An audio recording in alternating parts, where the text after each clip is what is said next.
Thank you once again for joining me on today's journey towards resilience. From our presence, from our individual presence, our collective presence, our individual love, the connective love that pumps through me and through you, and it's how we are having this conversation today. Today's topic, I hope that intrigued you, is called "And You Don't Breathe Either."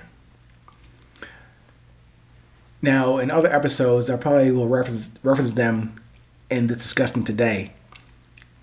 When I say "and you don't breathe either," it's like thinking. And I'll get into that towards the end of this episode today as well. But like thinking, you don't do that. But use that as a place mark for now. And also, it's like loving without restrictions. So given that those initial statements to you today, what to do? I'm saying what to do is to perceive, pursue, and receive. Pursue, perceive, and receive. I'm calling that for today, just off the top of my head, the resilience discipline. Meaning you pursue, perceive, and receive as the resilience discipline with the qualifiers. Doing that without attachment, without resistance, and without judgment.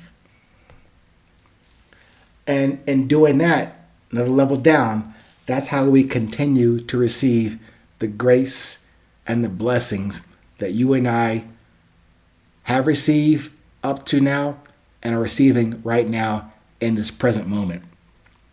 And also, that's how you love everyone. And as a sidebar, how you love everyone and how you trust no one.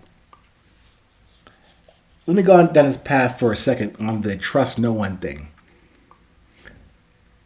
Trust no one, not even yourself or other many selves you might exhibit on most days.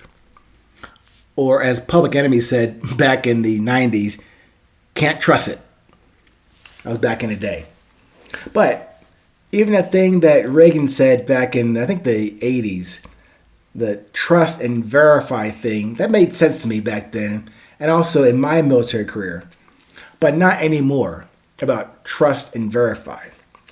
To me now, really past 2 weeks or so, the trust endeavor complicates and conflicts with the love everyone metric. I don't think there's a need for that trust thing when you can just love as the default. I'll have to review some previous conversations I had with Mr. Tamba, my African elder, about the no trust thing. He was telling me about that trust is immaterial to this life you've been given and the love you have to give and share. So when I talking about this, it was another new revelation from this man from somewhere beyond here, telling me trust no one. I had never heard that from anyone except in the X-Files. There's something like that in the X-Files episodes about trust no one. I thought it was just for the TV series, but now it's making sense to me to trust no one. But let me get back to the subject for today. On to the breathing thing. You don't do that voluntarily. Neither do I. We don't choose to breathe. The universe and your God does that for you. The air pressure and gravity forcing that air into your lungs, prompting you and I to exhale. But you and I didn't start that process. Our contribution is to exhale, and then it begins again. The pushing, the insisting of that air into our lungs, not by design. I didn't go get the air. It is pushed into us. So we don't actually breathe on our own. We are breathed by the universe. And same thing with thinking. If you're with me before, with a couple of episodes before this, I stated to you that we don't think. We do not think. And I had a question, as I mentioned in other episodes, about a lifelong journey, a quest. For some reason, I wanted to know the essence of thought. Where does thought come from? Where does it start? What's the absolute starting point of a thought? How does it get through the body or the mind and the heart? How does it come out as an action? And what's the beginning and the ending of that? And that's been in my head for a long time until I came across this book by Mr. U.S. Anderson called The Three Magic Words. And somewhere in the middle of that book, he clearly says, we do not think. We can only choose to pursue certain thoughts that flash across our mental screens, even when we sleep and dream. So the point is, we don't create a thought or any thoughts. They are given to us to then have to decide, pursue, develop, and produce from that thought that was streaming across our mental screens. But we don't create thought or breathe to definitely not consider trust as an outlet to resilience. We don't do the things that I just mentioned to you. We don't create thought. We don't do the breathing ourselves. And we shouldn't think about trusting as a way to get to our resilience. I am saying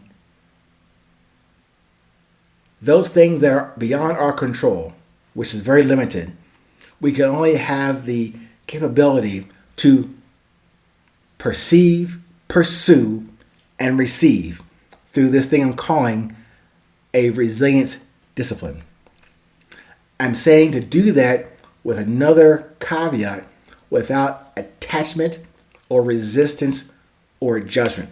Those are a lot of hurdles, I guess, for lack of a better term, for us to cross over to get forward. Some of them are small, some of them are tall, some of them are wide, some of them are shallow. But I'm saying, if I'm trying to share with you what I'm considering as a new way to at least, not just my mind and my heart, how do I continue forward with this process, with this drive for resilience? And then always refreshing, refining, re-understanding what it is that drives me. What is my beauty? What is my purpose? What's my mission? What's my message? I'm just saying, offering to you an example. Maybe what you shouldn't do or shouldn't think about doing from this guy describing to you my journey, but hopefully it helps you on your journey. So that's a summary on this new perspective on the resilience discipline: to perceive, pursue, and receive. So given that, feel free to exhale and receive your grace and blessing. But don't attempt to overthink or overbreathe it, all right? Thanks once again. Stay present. Stay current. Remember, it's always 8:20.